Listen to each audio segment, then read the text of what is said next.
So how do you have a tutoring session on Skype? That's a great question, and let me show you.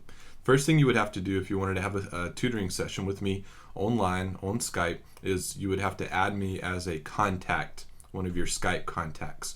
So if you go to Skype and you click add a contact, that's in the top toolbar that you have there. You can just go ahead and type in my Skype username. That's Devin Henson. It's one word. And when you click find and you see me, you can click and add me as a contact. And then we'll have to set up a time to make a Skype call together.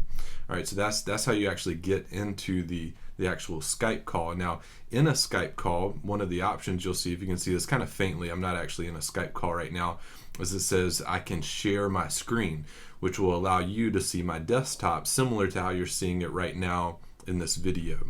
So then let me actually go back over. I have a program that I can write in, and I have a tablet here that allows me to write, and then you can see what I'm writing just like you're seeing it right now.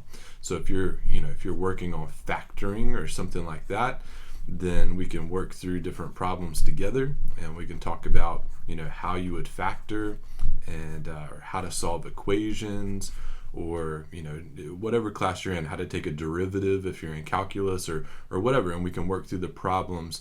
And that's pretty seamless. I've done this for a few years, and I've tutored a lot of students this way, and it seems pretty seamless because I can hear you, I can see you. You may be concerned about, well, how can I see what you're doing, because you can see what I'm doing.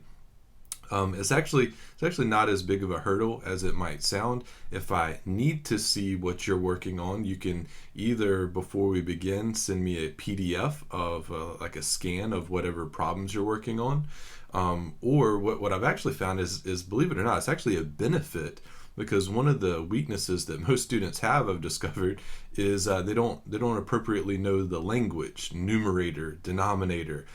So having to say what the problems say really kind of helps you understand it a little bit better. So anyways, and you can walk me through problems with what you're doing and explaining why you're doing what you're doing, and then we can work along together through these problems. So anyway, that's the basic gist of how a tutoring session with Skype would work.